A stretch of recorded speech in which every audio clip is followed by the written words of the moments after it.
This video is about annotation, and for this video I've decided to use the Gettysburg Address, since you'll be reading a rhetorical analysis of the Gettysburg Address this week anyway, and also because it's a short enough text that I can show you one approach that I often use when I want to look at the rhetoric of a particular text.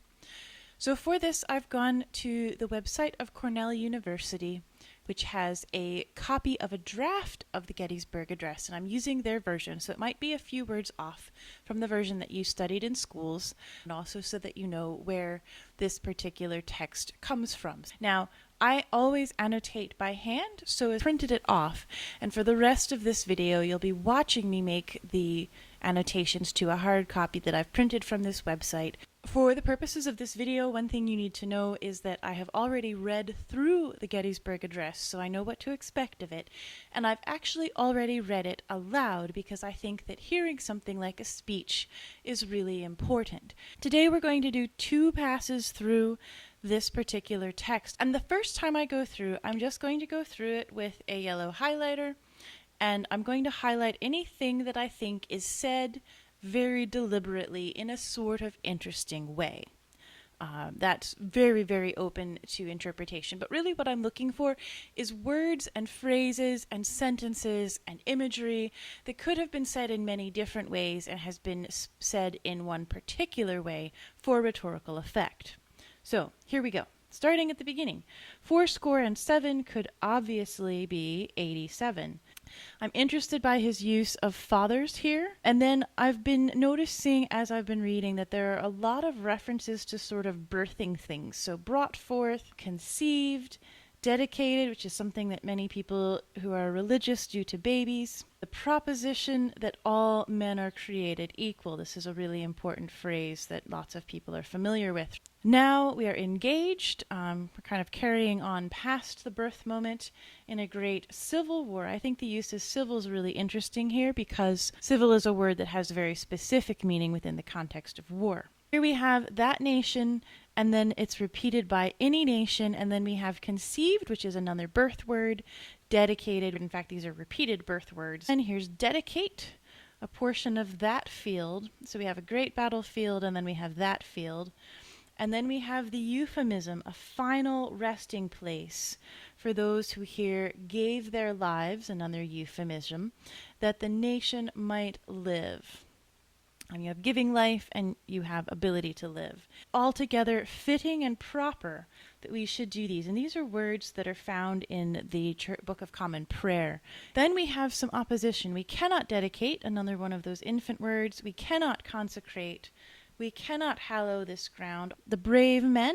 Brave is an important word. It's one that's actually spoken about in your essay that you'll be reading. Living and dead, some specific opposition. Struggled is aligned here with consecrated. And then he talks about his own power, our poor power. And then we have add or detract, another form of opposition. The world will little note, nor long remember, but it can never forget. And then we also have saying here and doing here, another form of opposition. It is for us the living, rather, to be dedicated, a switch of who or what we dedicate. And advanced, I think, is fascinating because it's also a military word. It is rather for us, a nice opposition structurally, rather for us as opposed to it is for us, the living rather. To be here, another dedicated to the great task, like the great battlefield, but in contrast to our poor power, that from these honored dead we take increased devotion, gave the last full measure of devotion. These dead is interesting for reasons I'll come back to, shall not have died in vain, that this nation, under God, and these are words, of course, that he's borrowing directly from the founding documents, shall have a new birth of freedom, going back to the metaphor for birthing, and that government of the people, by the people, for the people, shall not perish. So, these are the words I think are interesting, and of course you'll notice that I've highlighted nearly the entire text, so I want to streamline them down a little bit. And also you'll probably notice that some of the things I've highlighted are things that are addressed in the essay that you've read. So your essay talks specifically about ethos, logos, and pathos, but there's a lot more to the Gettysburg Address, and one thing that you're welcome to do in the essays that you write for me is to think not just about the rhetorical appeals, but also to think about the particular rhetorical devices that make those appeals work so well. So in addition to thinking about ethos, logos, and pathos, you'll want to think as well about structural devices that advance those things.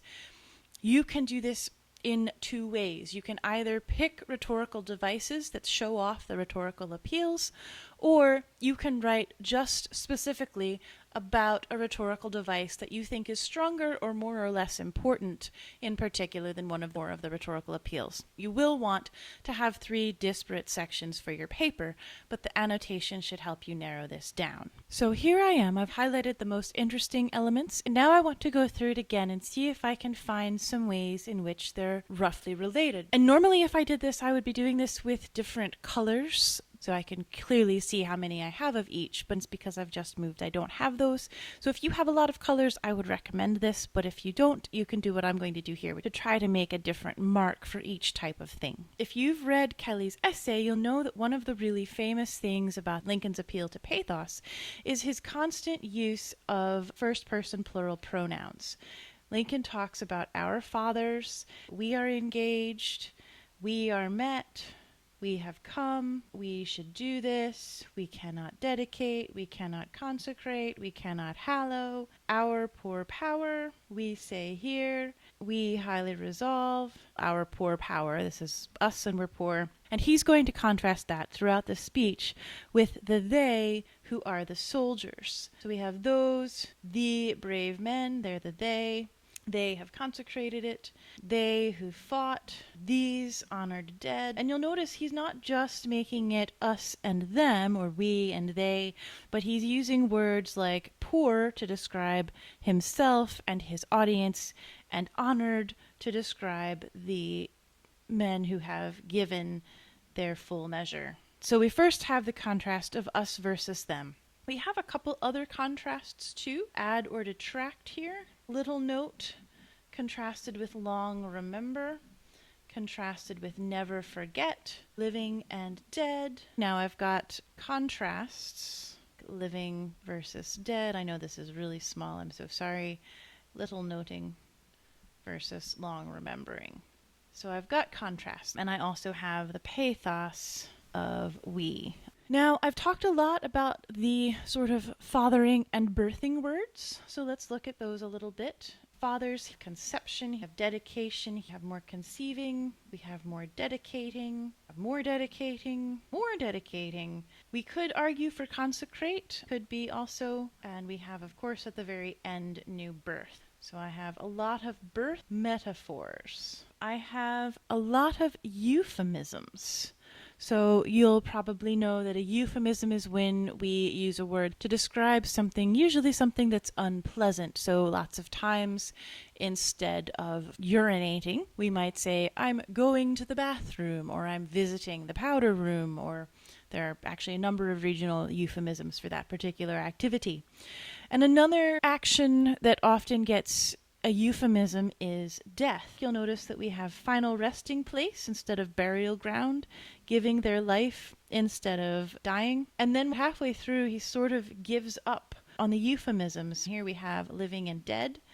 And then he just stops using the euphemisms a great deal. So we have the honored dead. We go back to the euphemism, forgave the last full measure of devotion, and then we go right back to the real word for dead, died again, and then we use that to contrast, another contrast, living and dying, birth metaphors, we have euphemisms, we're still doing a lot with contrast. You've probably noticed a lot of structural repetition in this, both anaphora, when you repeat words at the beginning of phrases, and epistrophe, which is when you repeat words at the end of phrases. So one of the really famous ones of the people, by the people, for the people is a really great example of epistrophe. And we also have a phrase like, we cannot dedicate, we cannot consecrate, we cannot hallow, anaphora. These are both forms of repetition.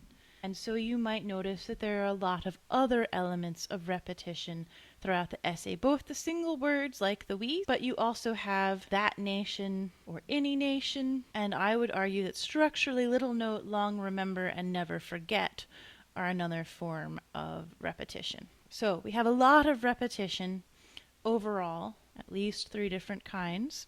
You could break them down or not as you chose. And some of them are forms of parallelism and others of them are, of course, not. So at this stage, when I've already marked the things that are the most compelling to me and also worked through to figure out what I have the most of, I know that in this speech, as far as rhetorical devices are concerned, I have a lot of different kinds of repetition. I have a number of birth metaphors. I have the specific repetition of we that creates a certain sense of pathos, and I have a number of different types of contrast, and some of these would fall into more deliberate rhetorical devices as well, but we'll just call them all contrast for the time being. And if you've read Kelly's essay, you'll know that Kelly believes that there's a lot of pathos in this essay and a bit of ethos, which is really mostly garnered by the fact that Lincoln himself is an ethical or authoritative figure in the rhetorical sense of the term.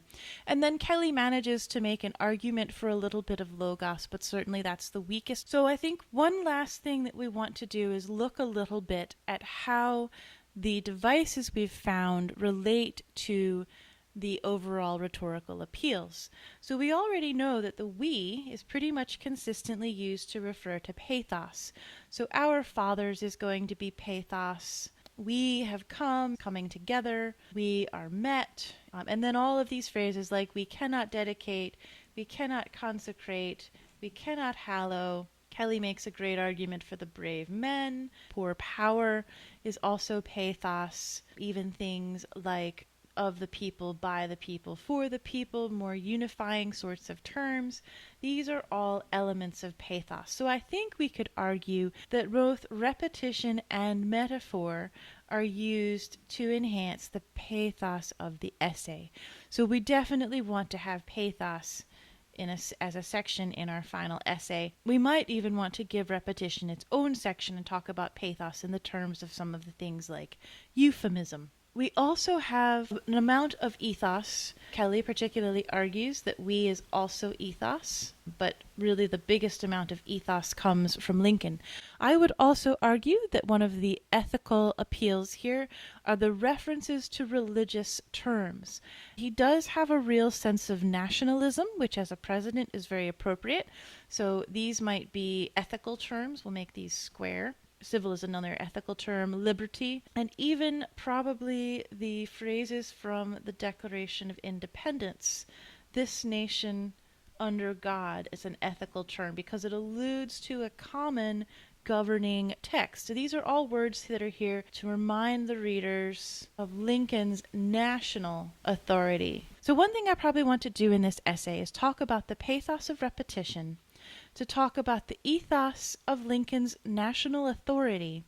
And then I've got all of these examples of contrasts down here. And my third paragraph, instead of being about logos, as Kelly's is going to be about contrast. If I had color-coded these, it would then be very easy to write my essay by dividing up my examples into the paragraphs in which I wanted to talk about them. For now, these are the principles I'd like you to use when you annotate your own documents. Work through the documents and mark the things that you think are interesting, especially the things that you think could have been said in another way. Then go back through and see how many of them you can apply rhetorical devices or rhetorical appeals to. Look for occasions when the rhetorical devices are used to advance particular rhetorical appeals. And then from there you can go through and pick out the ones that you think are most important or realistically easiest to talk about for the duration of an essay. When you annotate your text, mark the things that are interesting and then look for rhetorical devices that are shared to great effect across multiple moments in the particular document that you're working with.